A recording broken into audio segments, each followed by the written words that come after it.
ನಮಸ್ಕಾರ. ಇವತ್ತು ನಾವು ಮಾತನಾಡಲಿಕ್ಕಿರುವಂಥ ವಿಷಯ ಯಕ್ಷಗಾನ ಇನ್ modern times. Of course Yakshagana is the only one a unique form in the country that is having it is being recognized by its ಆಹಾರ್ಯ. ಅದರ ಆಹಾರ್ಯ ಅಂದರೆ ವೇಷಭೂಷಣದ ಮೂಲಕವಾಗಿಯೇ ಅದು ಗುರುತಿಸಲ್ಪಡ್ತವೆ. ಎಲ್ಲರನ್ನೂ ಕೂಡ it attracts the people from all walks of the life and all regions for that matter also. ಎಲ್ಲ ಧರ್ಮದವರು ಕೂಡ ಇದನ್ನು ಧರ್ಮಾತೀತವಾಗಿ ನೋಡ್ತಾ ಇರುವುದರಿಂದ ಒಂದು ಕಲೆ ಅಂದರೆ ಹೇಗೆ, ಆಧುನಿಕವಾಗಿ ಹೇಗೆ, ಒಂದು ಪಾರಂಪರಿಕವಾಗಿರುವಂಥ ಈ ನಾಟ್ಯ ಪರಂಪರೆಯನ್ನು ಆಧುನಿಕ ದೃಷ್ಟಿಕೋನವು, ಅದರ ಬೆಳವಣಿಗೆ, ಈ ಕುರಿತು ಇವತ್ತು ಮಾತನಾಡಲಿಕ್ಕಿದ್ದೇವೆ. ಪ್ರೊಫೆಸರ್ ರಾಧಾಕೃಷ್ಣ ಅವರು ಕನ್ನಡ ಮತ್ತು ಇಂಗ್ಲೀಷ್ ಎರಡರ ಸ್ಕಾಲರ್, ವಿದ್ವಾಂಸರು ಕೂಡ ಹೌದು. ಅವರ ಬ್ಯಾಕ್ಗ್ರೌಂಡ್ ಇರುವಂಥದ್ದು ನೋಡಿದರೆ ಒಂದು ಪಂಡಿತ ಪರಂಪರೆಯಲ್ಲಿಯೂ ಕೂಡ ಆಗಿರ್ತವೆ. ಸಾಹಿತ್ಯದಲ್ಲಿ, ಸಂಸ್ಕೃತದಲ್ಲಿ, ಬೇರೆ ಅನುವಾದದಲ್ಲಿ, ಸ್ವತಂತ್ರ ಕೃತಿಯಲ್ಲೆಲ್ಲ ಇರುವಾಗ ಪ್ರೊಫೆಸರ್ ರಾಧಾಕೃಷ್ಣ ಅವರೇ, ನಿಮಗೆ ನಾನು ಒಂದು ಪ್ರಶ್ನೆಯನ್ನು ಕೇಳ್ತಾ ಇರುವಂಥದ್ದು. ನಮಸ್ಕಾರ. ಈ ಪರಂಪರಾಗತವಾಗಿರುವಂಥ ಯಕ್ಷಗಾನಕ್ಕೆ ನೀವು ಹೇಗೆ ಆಕರ್ಷಿತರಾಗಿದ್ದೀರಿ ಅಂತ. ಯಾಕೆಂದರೆ ನಿಮ್ಮ ಅನೇಕ ಸಾಹಿತ್ಯಗಳಲ್ಲಿ ಯಕ್ಷಗಾನದ ಬ್ಯಾಕ್ಗ್ರೌಂಡನ್ನು ನೋಡ್ತೇವೆ. ವೆದರ್ ಇಟ್ ಈಸ್ ಸತ್ಯಮ್ಮನ ಮಕ್ಕಳಾಗಲಿ, ಅಥವಾ 101 ಕಥೆಗಳಾಗಲಿ, ಅಥವಾ ಇನ್ನಿತರ ಎಲ್ಲದರಲ್ಲಿಯೂ ಕೂಡ ಎಲ್ಲಿಯೋ ಯಕ್ಷಗಾನದ ಛಾಯೆ ಕಾಣಿಸ್ತದೆ. ನಿಮ್ಮ ಬರವಣಿಗೆಯಲ್ಲೂ ಕೂಡ ಅದು. ಹೇಗೆ ಈ ಕಲೆಗೆ ಆಕರ್ಷಿತರಾಗಿದ್ದೀರಿ ಅಂತ ಕೇಳ್ಕೊಳ್ತೀನಿ. ದುರ್ಗಾಂಬಿಕೆಯ ಬಲಗೊಂಡು ಪೇಳುವೆ ನೀ ಕಥಾಮೃತವ, ಅದು ಯಕ್ಷಗಾನ. ಯಕ್ಷಗಾನ ಆರಂಭವಾಗುವುದೇ ಹಾಗೆ. ದುರ್ಗಾಂಬಿಕೆಯ ಬಲಗೊಂಡು, ಬಲ ಬೇಕು. ಯಾರ್ದು ಬಲ ಬೇಕು? ದುರ್ಗೆ. ದುರ್ಗಾ ಅಂದರೆ ಏನು? ದುರ್ಗಾ ಅಂದರೆ ನಾವೆಲ್ಲ ವ್ಯಾಪಿಸುತ್ತಾ ಪೂಜಿಸುವಂತಹ ದುರ್ಗಾ ಅಲ್ಲ. ದುರ್ಗಾ ಅಂದರೆ ಕೋಟೆ, ದುರ್ಗಾ ಅಂದರೆ ಅಗ್ನಿ. ಅದು ಜೀವಂತವಾದಂಥ ಯಕ್ಷಾಗ್ನಿ.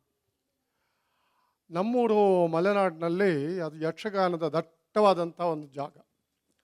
ಮಲೆನಾಡು, ಸುಳ್ಯ, ಪುತ್ತೂರು ಇತ್ಯಾದಿ ಇತ್ಯಾದಿ ಜಾಗಗಳು. ಪಾರಂಪರಿಕವಾಗಿ ನಾನು ಆಧುನಿಕೋತ್ತರ ಇಂಗ್ಲೀಷ್ ಸಾಹಿತ್ಯದ ಅಭ್ಯಾಸ ಮಾಡಿದರೂ ಕೂಡ ನನಗೆ ಯಕ್ಷಗಾನದ ಗೀಳು, ಕಲ ನನ್ನ ಜೊತೆಗೆ ಬಂದದ್ದು. ಯಕ್ಷಗಾನ ಅನ್ನುವಂಥದ್ದು ನೋಡಿ, ಅದರ ಹೆಸರೇ ಯಕ್ಷಗಾನ. ಭರತ ಮುನಿಯ ನಾಟ್ಯಶಾಸ್ತ್ರಕ್ಕೂ ಅಳವಡಿಸಿಕೊಳ್ಳುವಂಥದ್ದು. ಆಹಾರ್ಯ, ನೃತ್ಯ, ಅಭಿನಯ ಇವುಗಳಿಗೂ ಸೇರುವಂಥದ್ದು. ಜನಪದೀಯ ಕಲೆಗೂ ಸೇರುವಂಥದ್ದು. ಮೂಲವಾಗಿ ದಶಾವತಾರದ ಕಥೆಗಳನ್ನು ನೃತ್ಯ, ಅಭಿನಯ, ಆಹಾರ್ಯ, ವೇಷಭೂಷಣಗಳ ಮೂಲಕ ಜನಮಾನಸಕ್ಕೆ ತಲುಪಿಸಿದ್ದಂಥದ್ದು ಯಕ್ಷಗಾನ. ಈ ಯಕ್ಷಗಾನ ಅನ್ನುವಂಥದ್ದು ದಕ್ಷಿಣೋತ್ತರ ಕನ್ನಡಗಳ ಶಿವಮೊಗ್ಗದ ಕೆಲವು ಭಾಗಗಳಲ್ಲಿ ಇದ್ದರೂ ಕೂಡ, ಇವತ್ತು ಪ್ರಚಲಿತವಾಗಿದ್ದರೂ ಕೂಡ, ಇದರ ಒಂದೊಂದು ಮುಖ ದಕ್ಷಿಣ ಭಾರತದ ಅನೇಕ ಪ್ರಾಕಾರಗಳಲ್ಲಿ ಕಾಣುತ್ತದೆ. ಇದರ ಪಾರಂಪರಿಕತೆಯನ್ನು ಹೇಳಿದ್ರೆ ಇದು ಯಕ್ಷಗಾನ.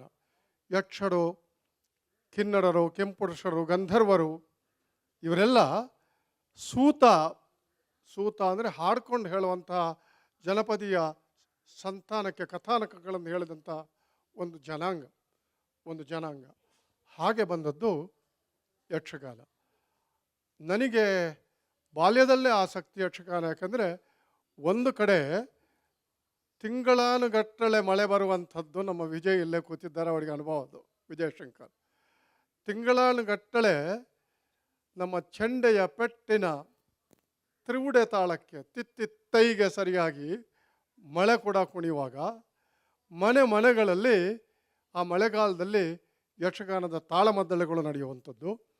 ಬೇಷಪತ್ತನಾಜೆಗೆ ಮುಗಿಯೋದು, ಹಬ್ಬಕ್ಕೆ ಹೊರಗಡೆ ಬರುವಂಥ ಆಟಗಳು, ಇದೆಲ್ಲ ಜನಾಕರ್ಷಣೆಗೆ, ಜನರನ್ನು ಎಚ್ಚರಿಸುವಿಕೆಗೆ ದಕ್ಷಿಣೋತ್ತರ ಕನ್ನಡಗಳಲ್ಲಿ ಮುಖ್ಯವಾಗಿ ಒಂದು ಮೌಲ್ವಿಕವಾದಂಥ ಒಂದು ಪಾರಂಪರಿಕ ದೃಷ್ಟಿಕೋನವನ್ನು ಉಂಟು ಮಾಡೋದಕ್ಕೆ ಸಾಧ್ಯ ಆಯಿತು. ಅದು ಎಷ್ಟು ಪುರಾಣ ಅಂದರೆ, ಯಾಜಿಯವರೇ, ಕುರುಗೋಡು ಶಾಸನದಲ್ಲಿ ಅದರ ಪ್ರಸ್ತಾಪ ಬರುತ್ತೆ. ಬಳ್ಳಾರಿಯ ಕುರುಗೋಡು ಶಾಸನದಲ್ಲಿ ಅದು ವ್ಯಾಪ್ತವಾಗಿತ್ತಾಗ ಅದರ ಸ್ವರೂಪಗಳು ಬದಲಾದವು, ರೂಪಗಳು ಹಾಗೆ ಇದ್ದವು. ನಮ್ಮ ಅನೇಕ ಹೆಣ್ಣುಮಕ್ಕಳು ಇವತ್ತು, ಕ್ಷಮಿಸಿ, ನಾನು I was the principal, I always supported my young children, especially girls. ಅವರು ಹರ್ಕುಲು ಜೀನ್ಸ್ ಪ್ಯಾಂಟ್ ಹಾಕ್ಕೊಂಡು ಕಾಲೇಜಿಗೆ ಬಂದಾಗ ಕೆಲವು ಮೇಷ್ಟ್ರುಗಳು ಹಿಂಗೆ ನೋಡಿದರೆ ನಾನು ಹೇಳಿದೆ, ಅವರ ಬಹಿರಂಗದ ರೂಪ ಬದಲಾಗಿದೆ, ಸ್ವರೂಪ ಹಾಗೆ ಇರುತ್ತೆ. ಕುಂಕುಮ ಹಾಕ್ಕೊಂಡು ಬಳೆ ಇಟ್ಕೊಂಡು ಹೋಗೋದೇ ಒಂದು ಧಾರ್ಮಿಕತೆ ಅಂತಲ್ಲ. The cultural orientation is still there with them. Having my grandchildren completely away from India, still Indian, I find it.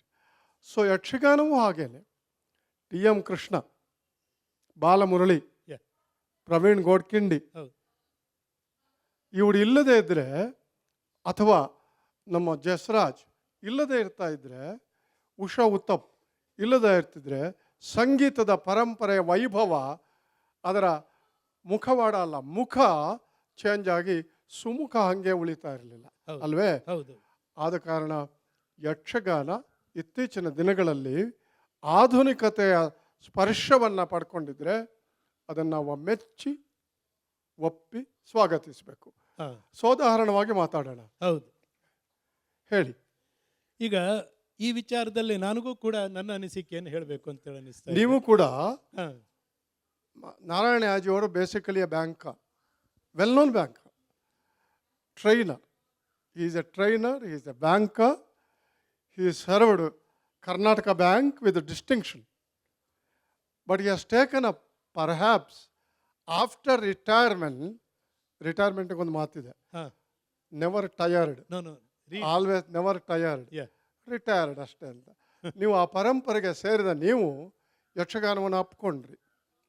ನನ್ನದು ಅಭ್ಯಾಸ ಅದಾಯಿತು. ಬಾಲ್ಯದ ದಿನಗಳಲ್ಲಿ ಗೆಜ್ಜೆ ಕಟ್ಟಿ ಕುಣಿದದ್ದು ಉಂಟು, ನಾವೇ ಒಂದು ಮೇಳ ಕಟ್ಟಿದ್ದು ಉಂಟು. ಮಹಾನುಭಾವರಾದಂಥ ಶ್ರೇಣಿಯವರ ಜೊತೆ ಚರ್ಚೆಯಲ್ಲಿ ಮಾತನಾಡಿದ್ದು ಉಂಟು. ಮಧ್ಯ ನನ್ನ ವೃತ್ತಿ ವ್ಯವಹಾರದಲ್ಲಿ ಕಮ್ಮಿಯಾಗಿ ಈಗ ಪುನಃ ಯಕ್ಷಗಾನ ಆಕರ್ಷಿತನಾಗಿದ್ದೇನೆ. ಹೇಳಿ, ಯಕ್ಷಗಾನದ ಪರಂಪರೆ. ಈಗ ನನ್ನ ಪರಂಪರೆ ವಿಚಾರವಾಗಿ ಹೇಳಬೇಕಾದ್ರೆ, ಪ್ರೊಫೆಸರ್ ರಾಧಾಕೃಷ್ಣ ಹೇಳಿದಾಗೆ ನನಗೆ ಯಕ್ಷಗಾನದ ಕುರಿತು ಆಸಕ್ತಿ ಉಂಟಾದದ್ದು ಬಾಲ್ಯದಲ್ಲಿ, ಕೆರೆಮನೆಯ ಒಡನಾಟದಲ್ಲಿ ಬೆಳೆದವ ನಾನು.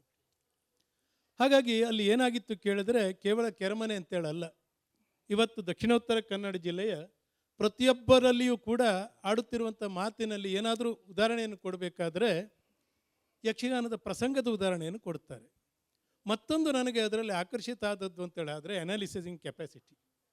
ನೀವಿವತ್ತು ಒಂದು ಕಾದಂಬರಿಯನ್ನು, ನಾನು ಯಾವುದೋ ಒಂದು ಪುಸ್ತಕವನ್ನು ಓದುವಾಗ ಏನೋ ಬಂದು ಬರಿಬೇಕಾದ್ರೆ ಅದಕ್ಕೆ ಬೇಸಿಕ್ಕಾಗಿ ಕೊಡುವಂಥ ಹಿನ್ನೆಲೆ ಯಾವುದು ಕೇಳಿದ್ರೆ ಯಕ್ಷಗಾನದ ಅರ್ಥಗಾರಿಕೆ. ಯಾವುದೇ ರಿಟನ್ ಕಾಸ್ಟ್ಯೂಮ್ಸ್ ಇರೋದಿಲ್ಲ, ರಿಟನ್ ಆಗಿರುವಂಥ ಯಾವುದೇ ಸ್ಕ್ರಿಪ್ಟ್ಸ್ ಇರೋದಿಲ್ಲ ಅದರಲ್ಲಿ. ನಾವಲ್ಲಿ ಕುಳಿತುಕೊಂಡು ಏನೋ ಒಂದು ಪ್ರಶ್ನೆಯನ್ನು ಕೇಳ್ತೇವೆ, ಏನೋ ಹೇಳ್ತೇವೆ. SR ವಿಜಯಶಂಕರ್ ಅವರು ಹಿಂದೊಮ್ಮೆ ಬರೆದಿದ್ರು ಅವ್ರ ತಂದೆಯವ್ರ ವಿಚಾರದಲ್ಲಿ, ರಾಮನವಮಿಯ ಅಥವಾ ರಾಮನನ್ನು ಅಭಿಷೇಕ ಮಾಡ್ತಲೇ ಹೊರಗಡೆ ಬಂದು ರಾಮ ಸೀತೆಯನ್ನು ಬಿಟ್ಟದ್ದನ್ನು ಅವರೇ ವಿಮರ್ಶೆ ಮಾಡ್ತಾಯಿದ್ರು. ಈ ಗುಣ ಯಕ್ಷಗಾನದಲ್ಲಿದೆ. ಯಕ್ಷಗಾನದಲ್ಲಿ ಕುಳಿತಂಥ ನಾವು ನೇರವಾಗಿ ರಾಮನನ್ನು ಕೃಷ್ಣನನ್ನು ತುಂಬ ಆಳವಾಗಿ ಕ್ರಿಟಿಸೈಸ್ ಮಾಡುವಾಗ nobody sees who is he, whether is Jabbar or something. ಇದು ಬಹುಶಃ ನಮ್ಮ ಸಾಂಸ್ಕೃತಿಕ, ಧಾರ್ಮಿಕ ಸಾಂಸ್ಕೃತಿಕ, to me this days the word religion is very difficult to define and I am frightened also at times. Not frightened, but just ಆ religion ಇದೆಯಲ್ಲ, ಧರ್ಮ ಇದೆಯಲ್ಲ, ಇದು ಧರ್ಮ ಅನ್ನೋದೇ ಸಂಸ್ಕೃತಿ ನಮ್ಮದು. Culture and religion are same to us. Therefore, in Indian religion, what you call the Hindu ಧರ್ಮ ಅನ್ನುವಂಥದ್ದನ್ನು, ಧರ್ಮ ಅಂದ್ರೇನು, ಧಾರೆಯಂತೆ ಎತ್ತಿಡಿಯುವಂಥದ್ದಲ್ಲಿ ರಾಮನಿಗೆ ವಶಿಷ್ಠರು ಗುರುಗಳು, ಸಂಪ್ರದಾಯ ಹೇಳೋರು. ಚಾರ್ವಾಕನು ಗುರು, ದೇವರು ಇಲ್ಲ ಅಂತ ಹೇಳೋನು. Charvaka excels in Marxism. The so called Marx ಕೂಡ ನನಗೆ ಋಷಿ, not Marxist, all Marxist. Marx ಒಬ್ಬ ಋಷಿ. ಚಾರ್ವಾಕ ಅದನ್ನು ಬಿಂಬಿಸ್ತಾನೆ. ಅದನ್ನು ಯಕ್ಷಗಾನದಲ್ಲಿ ರಾವಣನ ತಾರಮಾರ ಬೈದು, ನಾನು ಯೂಸ್ ಮಾಡಿ ತಾರಮಾರ ಬೈದು ರಾವಣನನ್ನು ವೈಭವೀಕರಿಸಿ ಮತ್ತೆ ರಾವಣನನ್ನು ತುಚ್ಛೀಕರಿಸಿ ಮಾಡೋದಕ್ಕೆ ಸಾಧ್ಯ ಇದೆ. ಅದು ಮಾಡುವಾಗ ನೋಡಿ, ನಾನು ಯಕ್ಷಗಾನದ ತಾಳಮದ್ದಳೆಯಲ್ಲಿ ಅರ್ಥ ಹೇಳಿದ್ದೇನೆ, ರಾವಣನ ಅರ್ಥ ಹೇಳಿದ್ದೇನೆ, ಚಾರ್ವಾಕನ ಅರ್ಥ ಹೇಳಿದ್ದೇನೆ. ಅತ್ಯಂತ ನಿಷ್ಠಾವಂತರಾದ, ನಾನು ಗೌರವಿಸುವಂತಹ ಒಂದು ವರ್ಗ ಅಲ್ಲಿತ್ತು, ಅವರ ನಿಷ್ಠೆ ಇತ್ತು. ಚಾರ್ವಾಕನಾಗಿ ದೇವರೇ ಇಲ್ಲ ಅಂತ ನಾನು ಸಾಧನೆ ಮಾಡುವಾಗ ಮಾತಿಗೆ ಚಪ್ಪಾಳೆ ತಟ್ಟಿದ್ರು. ಹೌದು, ಅದು ಮೂಲಭೂತವಾದ ಜನರಲ್ಲಿರುವಂಥ ಗುಣ, ಹೌದು. The goodness of people as well as Yakshagana provokes it. Yeah. ಯಕ್ಷಗಾನಕ್ಕೆ ಅದಕ್ಕೆ ಪ್ರವೋಕೇಟಿಂಗ್ ಕ್ಯಾರೆಕ್ಟರ್ ಇದೆ. ನೋಡಿ ಹೇಗೆ ಬದಲಾವಣೆ ಆಯಿತು ಅಂತ. ಆಧುನಿಕ ಕಾಲ ಯಾವತ್ತಿನ ಸ್ಟಾರ್ಟ್ ಆಯಿತು ಅಂತ ನಾವು ಹೇಳ್ಬೋದು. It began with communication. Yeah. Communication efficiency, communication efficacy and power. The power of power lives in this power. Yeah. Electricity, ವಿದ್ಯುತ್ ಶಕ್ತಿ. ಅದಕ್ಕೆ ವಿದ್ಯುತ್ ಶಕ್ತಿ ಕೊಟ್ಟ ತಕ್ಷಣ ನಮ್ಮ ಯಕ್ಷಗಾನದ ಬಾಹ್ಯ ಸ್ವರೂಪಗಳು ಬದಲಾವಣೆ ಆಗಿಬಿಟ್ಟು, ಮೊದಲು ದೊಂದಿ ಇಟ್ಕೊಂಡು, ನಾನು ನೋಡಿದ್ದೀನಿ ಅಂಥ ಆಟಗಳು, ದೊಂದಿ ಇಟ್ಕೊಂಡು ತಾಳಮದಳೆ ಬುಡ್ಡಿದೀಪದ ಹೌದು ಇದರಲ್ಲಿ ಅಥವಾ ಅಗ್ಗಿಷ್ಟಿಗೆ ಅಂತ ಹೇಳ್ತಾ ಇದ್ವಿ, ಅಗ್ನಿ, ಅದರ ಸುತ್ತ ಇಟ್ಕೊಳ್ಳೋದು ಮಾಡುವಂಥದ್ದಿತ್ತು. ದೊಂದಿ ಇಟ್ಕೊಂಡು ರಂಗಸ್ಥಳಕ್ಕೆ ಮಾವಿನ ಸೊಪ್ಪು, ಬಾಳೆಕಂಬ ಇತ್ಯಾದಿಗಳಿಂದ ಒಂದು ಪರದೆ, ಸಾಮಾನ್ಯವಾಗಿ ಆ ಪರದೆ ಸಿಕ್ಕಲಿಲ್ಲ ಅಂದರೆ ಆ ಊರಿನ ಮುಖ್ಯಸ್ಥರ ಹೆಂಗಸರ ಸೀರೆ, ಇದನ್ನೇ ಇಟ್ಟು ಕಂಬಳಿ ಇದನ್ನಿಟ್ಟು ಆಟಗಳು ನಡೀತಾ ಇದ್ವು. ಆಟ ಅಂತ ಹೇಳ್ತೀವಿ ನಾವು ಅದಕ್ಕೆ. ಅದು ನಡೀತಾ ಇತ್ತು. ಆಗ ಒಬ್ಬ ಹನುಮನಾಯಕ ಬರೋನು, ಒಬ್ಬ ಬಾಲಗೋಪಾಲರು ಬರೋರು, ಸ್ತ್ರೀ ವೇಷ ಬರೋದು, ಕೋಡಂಗಿ ವೇಷ ಬರೋದು. ಇವು ಕೇಳಿ ಅಂತ ಒಂದಿದೆ. ಕೇಳಿ ಅಂದ್ರೇನು? ನಮ್ಮ ತೆಂಕುತಿಟ್ಟಿನಲ್ಲಿ ಚೆಂಡೆಯ ಪೆಟ್ಟು, ಚೆಂಡೆಯ ಪ್ರಾಧಾನ್ಯ ತೆಂಕುತಿಟ್ಟಿನಲ್ಲಿ. ಬಡಗುತಿಟ್ಟಿನಲ್ಲಿ ಮದ್ದಳೆ ಪ್ರಾಧಾನ್ಯ. ಬಡಗುತಿಟ್ಟು ಲಾಸ್ಯ ಲಯ ಪ್ರಧಾನವಾದದ್ದು, ಹಿಂದೂಸ್ತಾನಿ ಸಂಗೀತ ಥರ. ತೆಂಕುತಿಟ್ಟು ನಮ್ಮದು ತಾಳ ಪ್ರಧಾನವಾದದ್ದು, ನಮ್ಮ ಕರ್ನಾಟಕ ಸಂಗೀತದ ಥರ. ಅದು ಆಗ ಕೇಳಿ ಅಂದರೆ 1 ಗಂಟೆ ಅರ್ಧ ಗಂಟೆ ಚೆಂಡೆ ಹೊಡೆದಾಗ ಸುತ್ತಮುತ್ತಲವರೆಲ್ಲ ಸೇರ್ತಾ ಇದ್ರು, ದೇವಸ್ಥಾನದಲ್ಲೋ ಎಲ್ಲೋ ಸೇರಿ ಯಕ್ಷಗಾನ ಆಟ ಶುರುವಾಗೋದು. ದುರ್ಗಾಂಬಿಕೆಯ ಬಲಗೊಂಡು ಅರ್ಥ ಹೇಳುವಾಗಲೂ ಬಳ್ಳಿರೇನಯ್ಯ, ಒಡ್ಡೋಲಗದಿಂದ ಅರ್ಥ. ಬಳ್ಳಿರೇನಯ್ಯ ನನ್ನ ಪರಿಚಯ ನಾನೇ ಮಾಡ್ಕೊಳ್ಳೋದು. ನಾನು ರಾವಣನಾಗಿ ಬಂದರೆ, ದೇವೇಂದ್ರನಾಗಿ ಬಂದರೆ ಯುಧಿಷ್ಠಿರ ಬಲ್ಲಿರೇನಯ್ಯ, ಈ ಲಂಕಾ ಸಾಮ್ರಾಜ್ಯಕ್ಕೆ ಅಧಿಪತಿ ಯಾರೆಂದು ಬಲ್ಲಿರಿ. ಇದನ್ನು ನಾವು ದೊಡ್ಡಾಟದಲ್ಲೂ ಕಾಣ್ತೇವೆ. ಈ ರೀತಿಯ ಪರಂಪರೆಯನ್ನು ದೊಡ್ಡಾಟದಲ್ಲೂ ಕಾಣ್ತೇವೆ ನಾವು, ಅಲ್ವೇ? ಹೀಗೆ ಶುರುವಾದದ್ದು. ಬರ್ತಾ ಬರ್ತಾ ಪೆಟ್ರಾಮ್ಯಾಕ್ಸ್ ಬಂತು, ಎತ್ತರದ ಸ್ಟೇಜ್ ಬಂತು, ಡೈನಮೋ ಬಂತು, ಪವರ್ ಸೆಟ್ ಬಂತು, ಎಲೆಕ್ಟ್ರಿಸಿಟಿ ಜೋರಾಗಿ ಬಂತು. ಪುತ್ತೂರಿನಲ್ಲಿ ಬಾಬುರಾವ್ ಅಂತಿದ್ರು.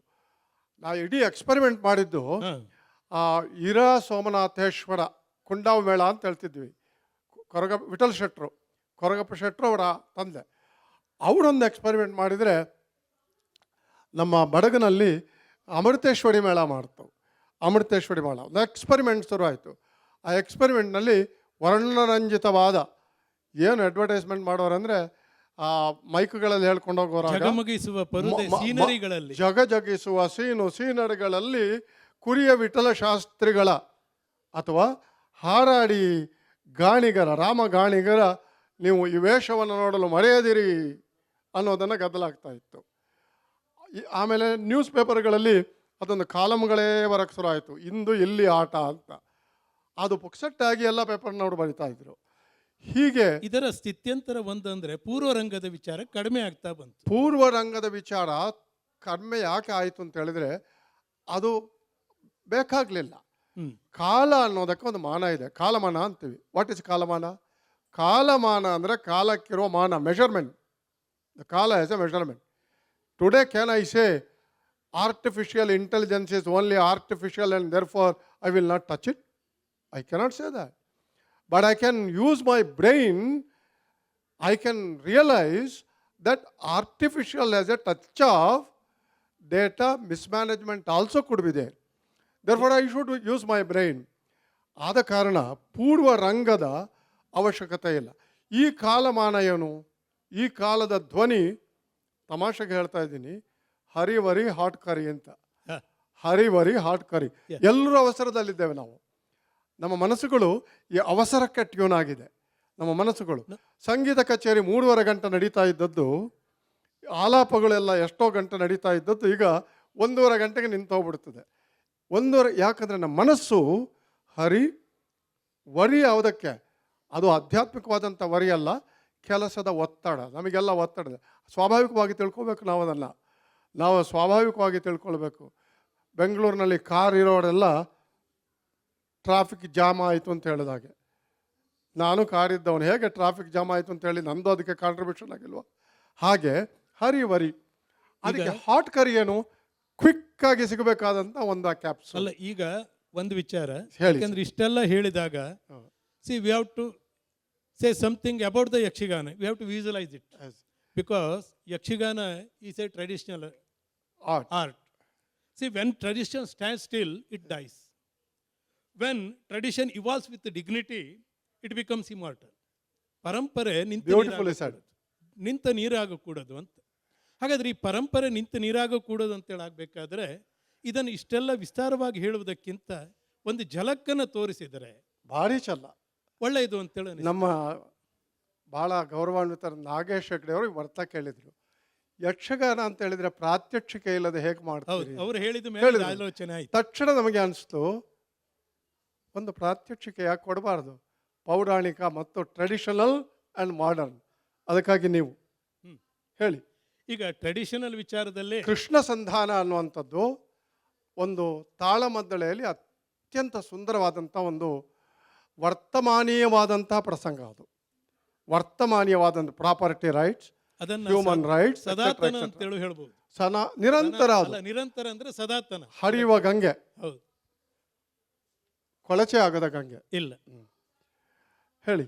ಈಗ ಅದರಲ್ಲಿ ಹೇಳಬೇಕಾದ್ರೆ ಈಗ ವಿದುರ ಎರಡು ಪ್ರವೇಶವನ್ನು ಮಾತ್ರ ಇಲ್ಲಿ ಹೇಳ್ತೇವೆ. ವಿದುರನ ಆತಿಥ್ಯದಲ್ಲಿ ವಿದುರ ಕೃಷ್ಣನಿಗೆ ಏನು ಮಾಡ್ತಾನೆ ಕೇಳಿದ್ರೆ ಹಾಲನ್ನು ಕೊಡ್ತಾನೆ. ಆ ಹಾಲು ಏನಾಗಿರ್ತದೆ ಕೇಳಿದ್ರೆ, ಕುಡಿದಂಥ ಸಂದರ್ಭದಲ್ಲಿ ಕೃಷ್ಣನ ಕಟವೆಯಿಂದ ಒಂದು ಬಿಂದು ಬಿದ್ದು ಇಡೀ ಹಸ್ತಿನಾವತಿಯೇ ತುಂಬೋಗ್ತವೆ. ಅದನ್ನು ಹೇಳ್ತಾ ಇರ್ತೇನೆ. ತುಂಬಿತಾ ಪುರವಲ್ಲ ವರ ಕ್ಷೀರಾಂಬುದಿ ನಿಧಿ ಅಚ್ಚರಿಯಾಗಲಿಕ್ಕೆ ಭ್ರಮಿಸಿ ನೋಡಿದರು ಜನರು ಅಂಬುಜಾಕ್ಷನ ಮಹಿಮೇನು. ಈ ವಿಚಾರದಲ್ಲಿ ಹೇಳಬೇಕಾದ್ರೆ ನಾನೀಗ ವಿದುರನಾಗಿ ದೇವಿದಾಸರ ಪದ್ಯ ವಿದುರ ತುಂಬಿತಾ ಪುರವೇ ತುಂಬಿ ಬಿಟ್ಟಿತಲ್ಲ, ಇರುವಂತಹ ಹಾಲು ಇದು ಹಸ್ತಿನಾವತಿಗೆ ಕೃಷ್ಣ ಬಂದಿರುವಂಥದ್ದು ಪಾಲಿಗಾಗಿ. ಆ ಪಾಲು ನನ್ನಲ್ಲಿದ್ದದ್ದು ಮಾತ್ರ ಸ್ವಲ್ಪ. ಈ ಸ್ವಲ್ಪವ ಹಾಲನ್ನು ಅಥವಾ ಪಾಲನ್ನು ಕೃಷ್ಣನಿಗೆ ಏನಿಲ್ಲ ಅಂತ ಕೊಟ್ಟರೆ ಕುಡಿದ ಕೃಷ್ಣ, ನಗುತ್ತಲೇ ಕುಡಿದಂಥವ ಹಾಗೆ ಕುಡಿಯುತ್ತಾ ನನ್ನ ಮುಖ ನೋಡಿದಾಗ ಆತನ ತುಟಿಯ ಆ ಪಕ್ಕದಿಂದ ಕಟವಾಯಿಯಿಂದ ಒಂದು ಬಿಂದು ಹೊರ ಚೆಲ್ಲಿತಲ್ಲ. ನೋಡುತ್ತಾ ನಿಂತೆ ನಾನು. ನೋಡಿದ ಮರುಕ್ಷಣದಲ್ಲಿಯೇ ಹಾಲೇ ಹಾಲು, ಎಲ್ಲಿ ಹಾಲು? ಈ ಪಾಲು ಇಡೀ ಪುರವನ್ನೇ ತುಂಬಿಬಿಟ್ಟಿದೆ. ಎಲ್ಲಿಯ ಪುರ ತುಂಬಿದೆಯೋ ಬಹುಶಃ ಹಸ್ತಿನಾವತಿಯ ಅರಮನೆಯ ತನಕವೂ ಹೋದಂಥ ಈ ಪಾಲು. ಕೃಷ್ಣ, ಏನು ಪಾಲು? ಯಾವ ಆಟ ನಿನ್ನದು? ಇದು ಯಾವ ಆಟ? ದೇವರ ಆಟ ಇದು. ದೇವರೇ ಆಟ. ದೇವರ ಅನ್ನೋದನ್ನೇ ಒಂದು ಆಟ. ದೇವರನ್ನು ನಂಬ್ತೀರಾ ನೀವು? ಕೌಡವ ದೇವರನ್ನು ನಂಬೋದಿಲ್ಲ ಅಷ್ಟು ಸುಲಭವಾಗಿ. ಹಾಲು ಕುಡಿದಂತೆ ಕೃಷ್ಣ ಅವನ ಕಡೆಬಾಯಿಯಿಂದ ಹರಿಯಿತಂತೆ, ಎಲ್ಲೆಲ್ಲೂ ಹರಿಯಿತಂತೆ. ಇಂಥ ಸುಳ್ಳನ್ನು ನೀವು ನಂಬ್ತೀರಾ? ಯಾವನೊಬ್ಬನ ಕಡೆಬಾಯಿಯ ದೇವರಾದ್ರೇನು? ದೇವರು ಹಾಲು ಕುಡಿಯೋದು ಬಹಳ ನೋಡಿದ್ದೀವಿ ಇತ್ತೀಚೆಗೆ ನಾವು. ಭಕ್ತ ಭಾವುಕ ಜನರನ್ನು ತಪ್ಪು ದಾರಿಗೆ ಎಳೆಯುವಂಥ ಇಂಥ ಮೂಢ ಪರಂಪರೆಯನ್ನು ನಾವು ನೋಡಿದ್ದೇವೆ. ಕೌರವಾದಕ್ಕೆ ಬಗ್ಗವನಲ್ಲ. ತುಟಿಯ ಕಟವಾಯಿನಿಂದ ಬಿದ್ದ ಬಿಂದು ನೀರು ಹಾಲಿನ ಸಿಂಧುವಾಯಿತಂತೆ. ಆದದ್ದು ಏನು ಗೊತ್ತಾ? ಜನ ಮೂರ್ಖರು ಸ್ವಾಮಿ. ಎಂಥ ಮೂರ್ಖರು ಈ ಜನ! ಯಾರೋ ಒಬ್ಬ ತಾನು ದೇವರು ಅಂತ ಅಂದ್ಬಿಟ್ಟ ತಕ್ಷಣ ಸಾಕು, ದೇವತಾ ಮನುಷ್ಯ ಅಂದರೆ ಸಾಕು, ಹೋಗಿ ಅಡ್ಡಡ್ಡ ಉದ್ದುದ್ದ ಬಿದ್ದು ಮೈಗೆ ಗಾಯ ಮಾಡಿಕೊಂಡ್ರು ಬಿದ್ದಿರ್ತಾರೆ, ಬಿದ್ದೇಳ್ತಾರೆ, ಚರಣ ಸ್ಪರ್ಶ ಮಾಡ್ತಾರೆ. ವಿಮರ್ಶೆ ಮಾಡೋದಿಲ್ಲ. ಕೃಷ್ಣ ಗೋವಳ. ಈ ಗೋವಳ ಕೃಷ್ಣನಿಗೆ ಹಾಲಿನ ಸಂಬಂಧ ಜಾಸ್ತಿ. ಭಾವುಕ ಜನ ಏನು ಮಾಡಿದರು, ಹಸ್ತಿನಾವತಿಯ ಬೀದಿ ಬೀದಿಗಳಲ್ಲಿ ಅವನ ಚಿತ್ರಗಳನ್ನು ಅಂಟಿಸಿ, ಅವನ ಶಿಲ್ಪಗಳನ್ನು ಅಂಟಿಸಿ, ಅದಕ್ಕೆ ಹಾಲಿನ ಅಭಿಷೇಕ ಮಾಡಿ ವ್ಯರ್ಥ ಮಾಡಿದ್ರಲ್ಲ ಈ ಹಾಲನ್ನು. ಆ ಹಾಲೆಲ್ಲ ಬೀದಿಯಲ್ಲಿ ಬಿದ್ದು ಬಿಡ್ತು. ಆ ಹಾಲನ್ನು ಏನಾದರೂ ಕುಡಿದಿದ್ರೆ ಎಷ್ಟು ಜನಕ್ಕೆ, ಎಷ್ಟು ಮಕ್ಕಳಿಗೆ ಸಂತೋಷವಾಗ್ತಾ ಇತ್ತು. ಬರಲಿ ಕೃಷ್ಣ, ಕೌರವನಲ್ಲಿ ಆಟ ಆಡೋದಕ್ಕೆ ಬರ್ತಾನೆ ಕೃಷ್ಣ. ಇದು ಆಧುನಿಕ ಕೌರವ ಹೇಳ್ಬೋದು. ಇದು ಮಾಡರ್ನ್ ಟೈಮ್ಸ್ನಲ್ಲಿ, ಇದು ಈಗಿನ ಕಾಲಕ್ಕೆ. ಆಧುನಿಕ ಕೌರವ ಈಗಿನ ಕಟ್ಔಟ್ಗಳಿಗೆ ಆಗುವಂಥ ಅಭಿಷೇಕವನ್ನು ಸೇರಿ ವರ್ತಮಾನೀಯ ನೆಲೆಯಲ್ಲಿ ಹೇಳ್ಬೋದು. ಆದರೆ ಇದನ್ನೇ ಪೌರಾಣಿಕ ನೆಲೆಯಲ್ಲಿ ಹೇಗೆ ಹೇಳೋದು? ಇದನ್ನೇ ಪೌರಾಣಿಕ ನೀತಿಯ ನೆಲೆಯಲ್ಲಿ ನಿನ್ನ ಭಕ್ತಿಗೆ ಕೃಷ್ಣ ಏನು ಹೇಳ್ತಾನೆ, ನಿನ್ನ ಭಕ್ತಿಗೆ ಮೆಚ್ಚಿದೆನು, ಎನಗಿನ್ನು ತೀರದು ನಿನ್ನ ಪೊಗಳುವಿಕೆ. ನಿನ್ನ ಭಕ್ತಿಗೆ ಮೆಚ್ಚಿದೆನು, ಇದು ಭಾಮಿನಿ ಕುಮಾರವ್ಯಾಸರಿಂದ ಬಹಳ ಪ್ರಭಾವಿತವಾದದ್ದು. ಅನ್ನಪಾನಗಳಿಲ್ಲದೆ ಬಳಲಿರುವೆ ವಿದುರ ಕೃಷ್ಣ ಎಂದ. ವಿದುರ, ನಿನ್ನ ಭಕ್ತಿಗೆ ನಾನು ತುಂಬ ಮೆಚ್ಚಿದ್ದೇನೆ. ದೇವರಿದ್ದಾನೆಯೇ? ದೇವರು ಇಲ್ಲವೇ? ಇಲ್ಲದಿದ್ದರೆ ದೇವರು ಬೇಕು. ನೀ ನನ್ನನ್ನು ದೇವರು ಅಂತ ತಿಳಿದಿದ್ದೀಯ. ಆದ ಕಾರಣ ನಾನು ದೇವರೇ. ಹೆಚ್ಚಿನ ಜನ ಈ ಸಮಾಜ ಕೃಷ್ಣನನ್ನು ಅವತಾರ ಪುರುಷ, ದೇವಾಂಶ ಸಂಭೂತ ದೇವರು, ಹಾಲು ಬೆಣ್ಣೆಗಳೊಳಗೆ ಆಟವಾಡುವಂಥ ಲೀಲಾಮಾನುಷ ವಿಗ್ರಹ ಅಂತ ಕರೀತಾರೆ. ನಾನು ಇಲ್ಲ ಅಂತ ಹೇಳ್ಕೊಂಡು ಜನರ ಭಾವ ಭಕ್ತಿಗಳಿಗೆ ಧಕ್ಕೆ ಉಂಟು ಮಾಡಲೇ ಇಲ್ಲ. ನೀನು ಕೊಟ್ಟದ್ದು ಸರಿ, ಭಗವಂತನ ಆಟ ಅಂತ ನೀನು ಹೇಳಿದೆ. ನಾವಿರೋದೇ ಆಟ ಆಡೋದಕ್ಕಪ್ಪ. ನಾವೀಗ ಆಟ ಆಡುವಂಥದ್ದು ಧರ್ಮಯುದ್ಧದ ಆಟ, ಕುರುಕ್ಷೇತ್ರದಲ್ಲಿ ಆಡುವಂಥ ಆಟ. ಆದ ಕಾರಣ ವಿದುರ, ನಿನ್ನ ಭಕ್ತಿಗೆ ಮೆಚ್ಚಿದ್ದೇನೆ. ಸುಮಾರು ಭಕ್ತರು ಹೀಗೆ ಹೊಗಳಿ ಹೊಗಳಿ ಹೊಗಳಿ ಹೊಗಳಿ ದೇವರಿಗೆ ಊಟ ಕೊಡೋದನ್ನೇ ಬಿಟ್ಟು ಬಿಡ್ತಾರೆ. ಹಸಿವಾಗಿದೆ ಕಣಯ್ಯ, ನನಗೆ ಅನ್ನಪಾನಗಳಿಲ್ಲದೆ ಬಳಲಿದ್ದೇನೆ. ವಿದುರ, ಸ್ವಲ್ಪ ಊಟ ಬಡಿಸ್ತೀಯ ನನಗೆ ಅಂತ ಕೃಷ್ಣ ಹೇಳಿದಾಗ ಕೌರವ, ಪೌರಾಣಿಕದ ಕೌರವ ಹೀಗೆ ಹೇಳ್ತಾನೆ ನೋಡಿ. ಅಂತೂ ದೇವಕೃಷ್ಣ ಸಿಕ್ಕಿದ. ಉಪಪ್ಲಾವ್ಯದಿಂದ ಹೊರಟ ಕೃಷ್ಣ ಹಸ್ತಿನಾವತಿಗೆ ಬಂದನಂತೆ. ಹಾದಿ ಬೀದಿಯಲ್ಲಿ ನಡೆದನಂತೆ. ಬಂದಿರುವಂಥ ಕೃಷ್ಣ ಆಚೆ ಈಚೆ ಮನೆಗಳಲ್ಲಿ ಹೊಕ್ಕಿದ. ನಮ್ಮ ತಂದೆಯವರಾದಂಥ ಧೃತರಾಷ್ಟ್ರ ಚಕ್ರವರ್ತಿಗಳಲ್ಲಿಯೂ ಹೊಕ್ಕಿದ. ಊಟ ಮಾಡಲಿಲ್ಲ. ಆಚೆ ಬಂದ ಕೃಷ್ಣ, ಈಚೆ ಬಂದ ಕೃಷ್ಣ, ಗುರುಗಳ ಮನೆಗೆ ಹೊಕ್ಕ ಕೃಷ್ಣ, ಕರ್ಣನ ಮನೆಯನ್ನೂ ಪೊಕ್ಕ ಕೃಷ್ಣ, ಮಾಯವಾದ. ಎಲ್ಲಿ ಹೋದ ಕೃಷ್ಣ ಅಂತ ಹುಡುಕಿದರೆ ವಿದುರ ಬಂದು ಹೇಳಿದನಲ್ಲ, ತಮ್ಮ ಮನೆಯಲ್ಲಿದ್ದಾನೆ ಕೃಷ್ಣ ಅಂತ. ಕೃಷ್ಣನ ಆಟದ ಕುರಿತಾಗಿರುವಂಥದ್ದು ಏನು ಅನ್ನುವುದು ಕೌರವನ ಅಂತರಂಗಕ್ಕೆ ಗೊತ್ತಿದೆ. ಬಹಿರಂಗವೇ ಅಂತರಂಗವಾಗಬೇಕಿಲ್ಲವಲ್ಲ. ಹಾಗಾಗಿಯೇ ನಾನು ಈ ವಿಚಾರದಲ್ಲಿ ಆಡುತ್ತಾ ಇದ್ದೇನೆ. ಕೃಷ್ಣನ ಕುರಿತಾದಂಥ ನನ್ನ ಬಹಿರಂಗವನ್ನು ಎಚ್ಚರಿಸುತ್ತಲೇ ಇರುತ್ತೇನೆ. ಅಂತರಂಗವನ್ನು ಹೊಕ್ಕಬೇಕಾದಂಥ ಕೃಷ್ಣನನ್ನು ಗಟ್ಟಿಯಾಗಿ ಹಿಡಿದುಕೊಂಡು ಕುಳಿತಿದ್ದೇನೆ. ತಂದೆಯವರ ಹತ್ತಿರ ಹೇಳಿದ್ದೇನೆ ಈ ಮಾತುಗಳನ್ನು. ಯಾರು ಕೃಷ್ಣ ಎನ್ನುವುದು ಅರ್ಥವಾಗಿದೆ ನನಗೆ, ನೀವು ಹೇಳುವುದು ಬೇಡ. ನನ್ನ ಗಟ್ಟಿಯಾದಂಥ ನಿಲುವಿನಲ್ಲಿ ಕೃಷ್ಣ ಒಳ ಹೊಕ್ಕಿ ಅಲ್ಲಿ ಕುಡಿದ ಪಾಲುಗಳನ್ನು ಇಲ್ಲಿಂದ ಪಾಲಾಗಿ ಪಡೆಯುತ್ತಾನೋ ಅಥವಾ ಪಾಲಾಗಿ ಪಡೆಯದಿರುವನು ನೋಡಿಬಿಡುತ್ತೇನಂತೆ. ಇದು ಪೌರಾಣಿಕದ ಕೃಷ್ಣ. ಕೌರವ ಒಳಗೊಳಗಡೆಯೇ ಬಂಡಾಯವಿರುವಂತಹ ಕೌರವ ಅಲ್ಲಿ ಹೊರಗಡೆ ತೋರಿಸಿಕೊಳ್ಳುವುದಿಲ್ಲ. ಅವನ ಅಂತರಂಗ ಇದು ಅಂತ. ಇದು ನಾವೊಂದು ಜಲಕ್ಕೆ ಯಾಕೆ ಕೊಟ್ಟರು ಅಂದರೆ, ಆಧುನಿಕ ಅತ್ಯಂತ ಕಾಂಟೆಂಪರರಿ ರೆಲೆವೆನ್ಸ್. ನಿನ್ನೆ ನಡೆದಂಥ ಘಟನೆ, ಅದು ಇಂಡಿಗೋ ಪ್ರಕರಣ ಇರಬಹುದು. ನಿನ್ನೆ ನಡೆದಂಥ ಘಟನೆ, ತುಸು ಹೊತ್ತಿಗೆ ಹಿಂದಿನಂಥ ಘಟನೆಯನ್ನು ಚಾಕಚಕ್ಯತೆಯಿಂದ ಅತ್ಯಂತ ಇಂಪ್ರಾಂಪ್ಟೋ, ವಿದೌಟ್ ಎನಿ ಸ್ಕ್ರಿಪ್ಟ್, ಯಕ್ಷಗಾನದಲ್ಲಿ ಕಾಂಟೆಂಪರರಿನೆಸ್ ತರೋದಕ್ಕೆ ಸಾಧ್ಯವಾಗೋದರಿಂದಲೇ ಯಕ್ಷಗಾನ ಬೆಳೆಯುವಂಥದ್ದು. Yakshagana not still, it can be still. It is growing. ಇವತ್ತಿನ ದಿವಸದಲ್ಲಿ ಸ್ನೇಹಿತರೆ 90ನೇ ದಶಕದಲ್ಲಿ ಸ್ವಲ್ಪ ಯಕ್ಷಗಾನ ಸ್ಥಿತವಾಯಿತು. ಯಾಕಂದರೆ ನಮ್ಮ ಜನಾಂಗ, ನಮ್ಮವರೆಲ್ಲ ಅದರಲ್ಲಿ middle class and lower middle class, what call social climbing, upcoming, ಆಸ ಭಾವನೆಗಳಲ್ಲಿದ್ದಾಗ ಸ್ವಲ್ಪ ಕಮ್ಮಿ ಆಯಿತು. ಇತ್ತೀಚೆಗೆ ಬೆಂಗಳೂರಿನ ಅತ್ಯಂತ ಪ್ರತಿಷ್ಠಿತ ಇಂಗ್ಲಿಷ್ ಶಾಲೆಗಳಲ್ಲಿ ಯಕ್ಷಗಾನ ವೈಭವಿಸ್ತಾ ಇದೆ. It is coming up. There are so many people today not given to the Yakshagana tradition are acquiring that tradition. Yakshagana, thanks to Shivarama Karanta, has opened up to the entire ಯಾ world. ಅವರ ಬಯಲಾಟದ Thanks to ಪುಸ್ತಕದಿಂದ Shivarama Karanta, ನೃತ್ಯ oriented. ಅದರ ಜೊತೆಗೇನೆ there is a combination of Shivarama Karanth and traditional method.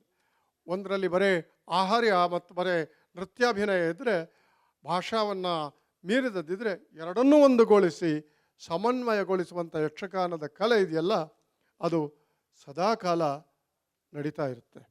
ಈ ವಿಚಾರ ಇಷ್ಟಕ್ಕೆ ಹೇಳಿ ನಾವು ಯಕ್ಷಗಾನದ ಪರಂಪರೆ ಇದೆಯಲ್ಲ, ಪರಂಪರೆ ಜಡ್ಡು ಕಟ್ಟಿದ ನೀರಾದರೆ ನೀರಾಕೂಡ್ದು, ನಿರಂತರವಾಗಿ ಹರಿಯೋದಕ್ಕೆ ಇವತ್ತಿನ ದಿವಸ ಅನೇಕ ಜನ ಅನೇಕ ಹಳ್ಳಿಗಳಲ್ಲಿ ಮತ್ತೊಮ್ಮೆ ಯಕ್ಷಗಾನ ವೈಭವಿಸ್ತಾ ಇದೆ.